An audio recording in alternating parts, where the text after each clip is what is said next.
There's a moment in an astronaut's life where everything sort of comes together.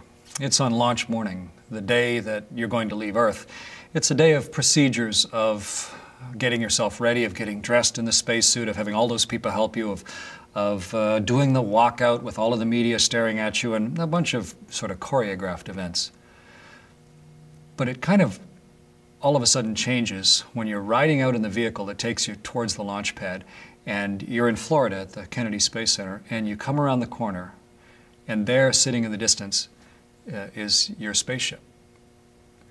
For me, that was Atlantis, one of the space shuttles, sitting on the pad, almost like an obelisk, lit up by the huge lights in the dawn, so that the engineers can watch the spaceship, but giving the double effect of the spaceship being held up as something magnificent.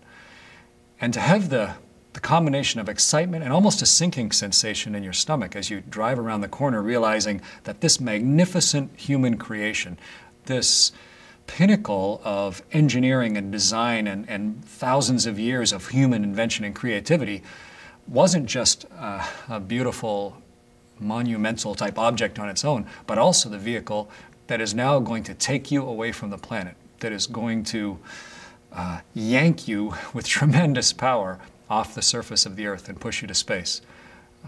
That's how I saw Atlantis on my first space flight, coming around the corner on that morning in November. And it was a magnificent ship for us. The best gift that you can give an astronaut is to have a healthy spaceship, so that when they get to orbit, they can concentrate on what they're supposed to do and not be worrying about something that's broken. And on our entire flight in Atlantis, up around the world, millions of kilometers, went up to the Russian space station, all that complexity, robotics, and the only thing we had wrong with Atlantis was one of the light bulbs was burnt out on the flight deck. They gave us a magnificently pristine spaceship that allowed us to go do something that is inconceivable, that is right on the edge of barely possible. And it's like magic. And Atlantis felt that way to us. And people asked me when I got back if I was sad because the mission was over.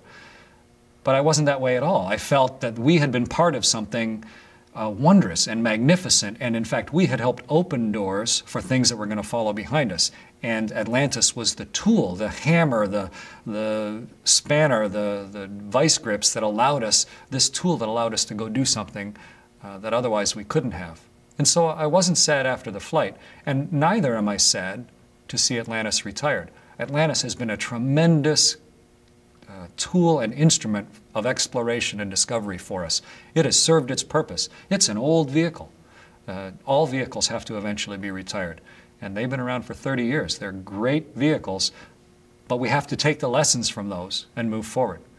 So every time I look at Atlantis, whether it's on a newsreel or whether it's sitting on a pedestal somewhere in a museum, I will think of the wondrous things that it allowed us to do, of the places that it took us, and how it looked to me that morning as I came around the corner.